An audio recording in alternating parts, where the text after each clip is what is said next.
So $100,000 later, and Dan Clancy and Twitch finally attempted to make right with Emiru after what happened to her at TwitchCon. And this is Slop News, and if you want more Twitch drama news, check out the channel. For those of you who don't know, Emiru was assaulted at TwitchCon this past year. This was October 17th, just a few weeks ago, and a fan essentially ran up to her past security and tried to kiss her. And you can see the clip right here. He doesn't actually kiss her. It looks like he was able to push her back. And this person who pushed her apparently wasn't even the official TwitchCon security. None of these people were. And the people who confronted him weren't TwitchCon security either. Now, the big problem is she came out and kind of exposed all of Twitch's wrongdoings in all of this. You'd think that they would have been the ones to have security up there. I mean, this shouldn't happen to any streamer, but let alone one of the biggest streamers on the platform. You think that there would be security up there. They're essentially celebrities with how popular they are nowadays. And Emiru laid out all of their wrongdoings right here. Hello everyone, I am okay, and thank you to all of the kind messages. Sorry I cannot respond to them all. Yesterday, the man who assaulted me was allowed to cross multiple barriers at TwitchCon, even in front of another creator's meet, and to grab me in my face and try to kiss me. Unfortunately, he wasn't able to, but a lot of people pointed out that could have been a lot worse. Seriously. I mean, he just had a free run at her with no one stepping in the middle. I'm obviously shaken up by what happened, and it's not the first time I've dealt with something like this. But to tell you honestly, I am a lot more hurt and upset by how Twitch handled this during and after the fact. Like I said, I don't understand how he was allowed to make it to me in the first place. The security in the clip who reacts is my own security. It's true. My favorite and usual security guard was banned for holding a stalker's arm to bring him to police at a past TwitchCon. Isn't that ridiculous? So her main security guard she used to have on stream is banned from TwitchCon for protecting her.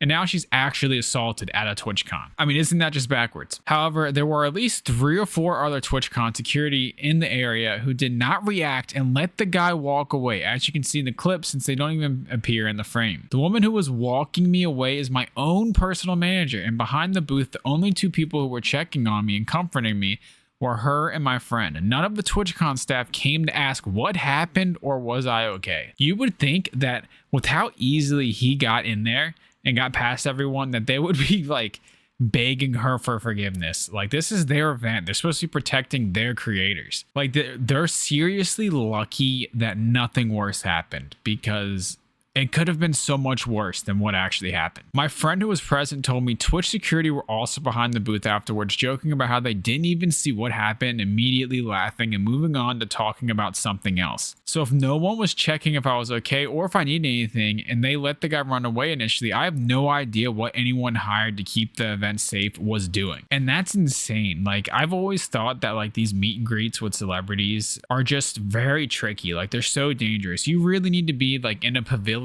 running security checks with multiple people standing in front, like, and not only in front of these groups of people, but by the person themselves. Like, the person that is doing the meet and greet should have someone right there just in case, because you never know. People are crazy. And I just want to show the clip one more time. There should be a guard right here, right, literally on top of them.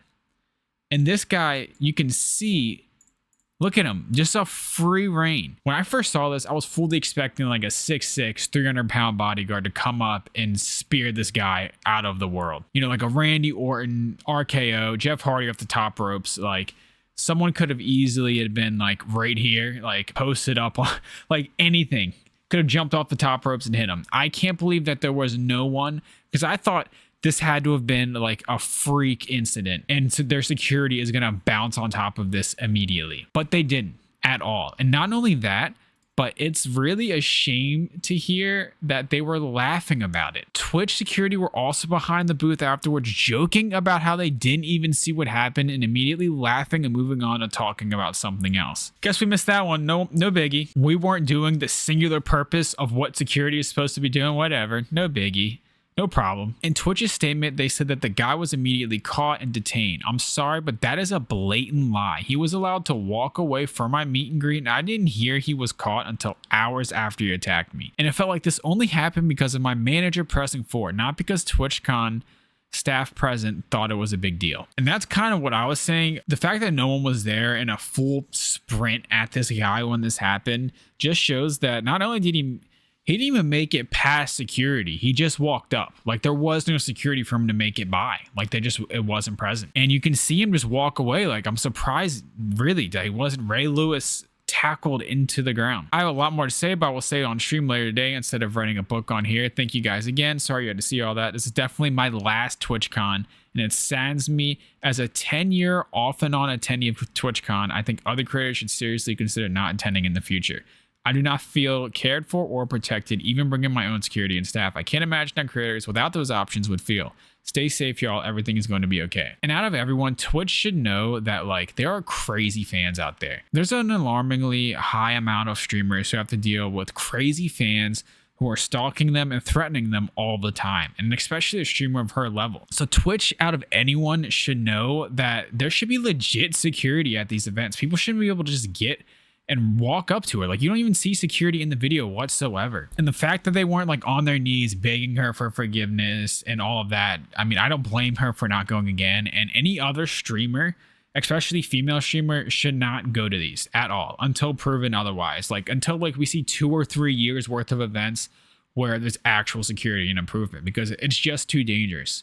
There's too many crazy people and that can do anything in the blink of an eye to you. So Twitch did make right somehow, and only because Emiru and her manager were pressing them to really step up and say something. Emiru states in her current live stream that Twitch will be donating $100,000 to a violence protection charity due to what happened to her at TwitchCon San Diego 2025. And we have, what happened to the guy who did it? I never heard any follow-up on the news on that front. Investigation's still going on, but she said it's going good, so the dude's almost definitely getting charged. This is insane to me. Like we are almost it's pretty much been a month. You know, today's like November 13th, I think. This was the 17th of October. What is there to investigate?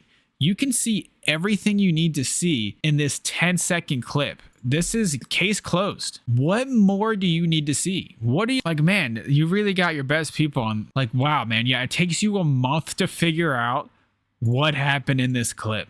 Did he put his left foot in front of the right, or his right in front of the left? What happened? Oh, I wonder what brand flannel this guy's wearing. Then we have here 100K to Save Face charity. Pretty much. They don't care. They would have made a huge paragraph about how sorry they were if they actually cared. Let's be honest. And just the saddest part about all of this is like Dan Clancy, the CEO of Twitch. Like you've seen him involved with that Texas crew before, like in Emiru streams. So the fact that like he knows her on a somewhat personal level and was willing to let that happen is just insane. TwitchCon faces backlash after popular streamer Emiru says she was assaulted at TwitchCon. And we have here, this person pointed out already how multiple women were already saying they didn't feel safe at this previous TwitchCon before this even happened.